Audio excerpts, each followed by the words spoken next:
Think back to a time when you were excited about something big, an election, a moving speech, a leader who promised to change things, someone who said, "This time we're going to get it right."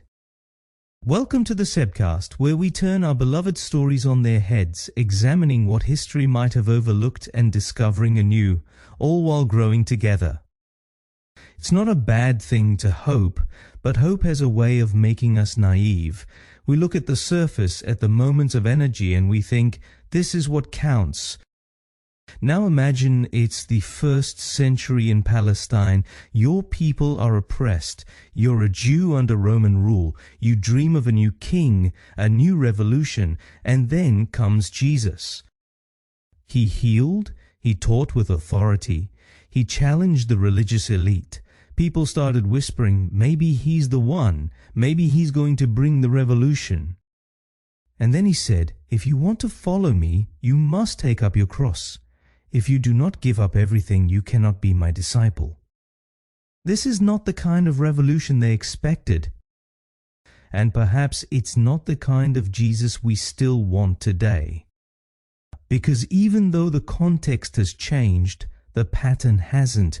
We're still looking for shortcuts. We want a Jesus who fits our plans, our politics, our culture, our agendas.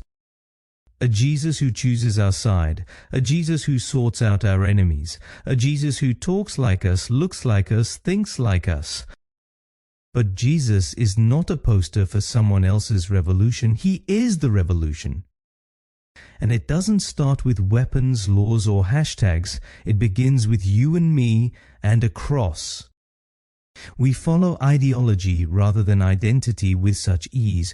We build churches that feel comfortable rather than communities that testify to the truth. We prefer a king who rules without changing us. But Jesus refuses to lead our false revolutions. He doesn't seek followers for a movement that turns the world's power games upside down. He seeks people who are reborn from within, who crucify their agendas and who reconsider their dreams. Because his kingdom is not just a better version of ours, it's an entirely different world, and the only path there is through the cross. So the question is not just, are you ready to change the world? But are you willing to let yourself be changed?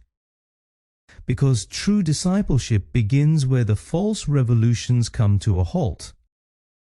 Until next week, take care.